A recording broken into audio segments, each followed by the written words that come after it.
Alec mentioned in his rebuttal that I mentioned Upper Dublin a lot and our specific class choices, and yes, I did.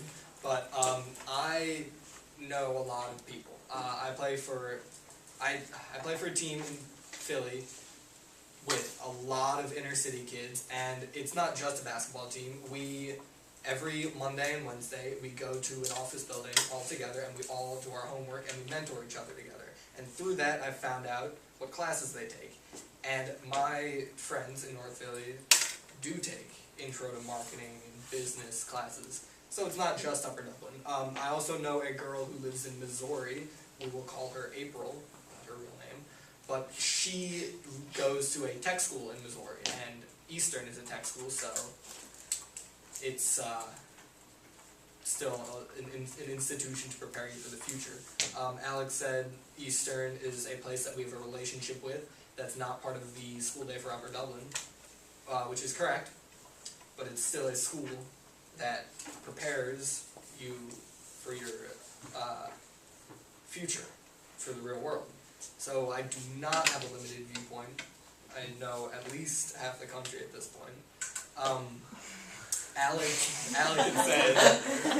had said that the standardized tests that the government gives out decide what and when we are ready for our future.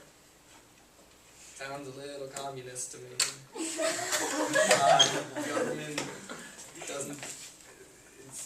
We decide. It's the people's government, not the government.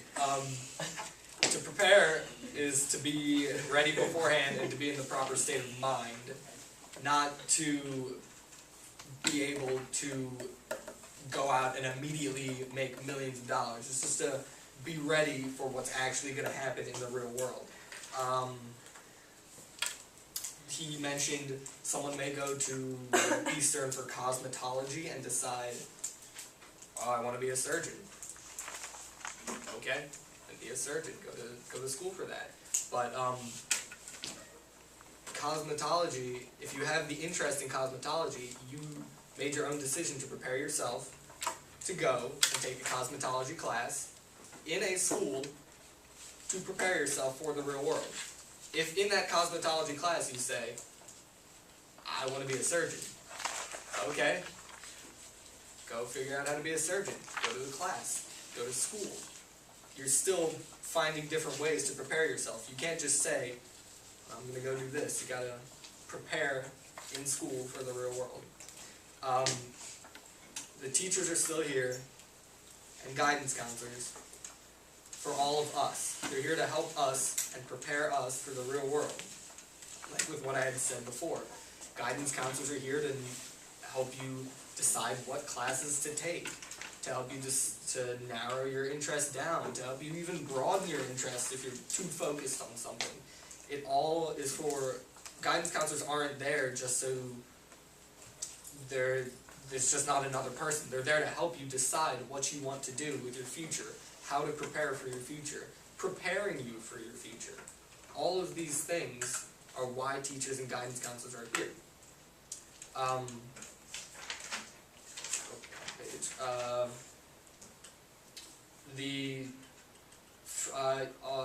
Alec had mentioned the freedom of expression is being lost within teachers.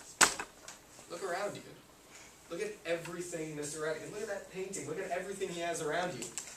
Mr. Redigan himself expresses himself. Every teacher expresses himself in their own way, whether it is their religious points that I do not agree with, whether it is their political viewpoints, they still express themselves. Teachers are free to express themselves. The low average of salaries was brought up in teachers, and if we know that as 11th and 10th grade students, that means the rest of the world can figure that out. So if you know it's a low-paying job, and you realize you could do something else, then you can do something else. But people still become teachers, knowing that it's a low-paying job, to prepare students for their future. Everything that I provided, all my evidence and facts, proves that schools do prepare students for their future. It schools give students the opportunity, the students just have to follow through. And with the resolution the way it is, schools can prepare students for the real world. It has worked for hundreds of years now, and I see absolutely no need for change. Vote negative. Number 1 at the podium, number 1 in your hearts. Thank you.